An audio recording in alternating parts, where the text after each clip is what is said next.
So we continue a little bit more with variation of pressure with depth. आपने देखा कि last time when we were talking about this, the variation of pressure, so we took small distances like delta z, delta x, and so on. The reason is when we need to compute or calculate a large amount, when there is a significant elevation or height and there is a change in rho or something as well, density, the variables that may occur, then in that case we need that kind of information and computation. So if the variation of density with elevation is known, the pressure difference between any 2 points, 1 and 2, can be determined by integration that to be. So delta P, which represents a small difference in pressure, a small change in pressure, and that will be equal to pressure at point 2 minus pressure at point 1. So P2 minus P1. And as we know from calculus that this thing is always computed by integrating over the whole area from between, that is, point 1 to point 2 for the variable.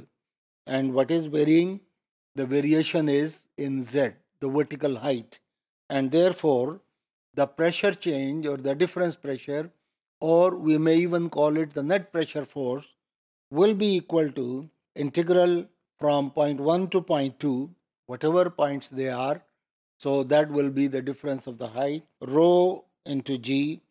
G is gravitational force. Rho supposed to be known and supposed to be constant. But if it is not constant, even then we need to see how much is it changing and what will be the values of this at point 1 and 2.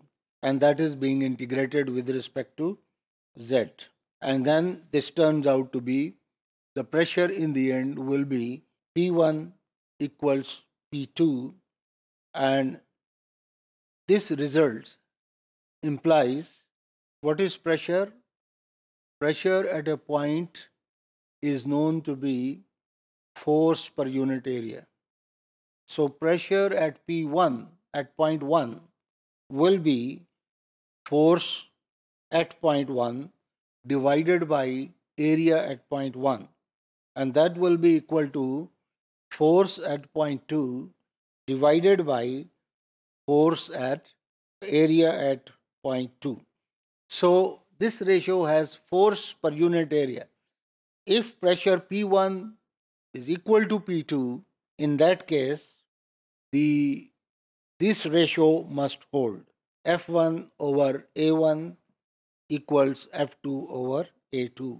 Or with little algebra, if we cross multiply and divide these numbers, then F2 and F1 will be equal to the same ratio as A2 by A1.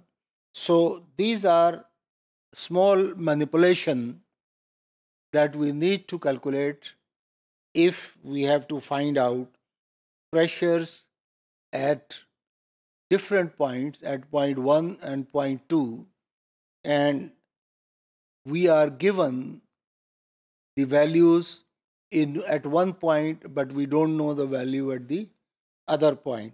So altogether, how many unknowns are here? There are 4. 3 of them need to be known, and the fourth one can be calculated, and these ratios must hold. So these are the equations, and that is as much as we have for variation of pressure with depth.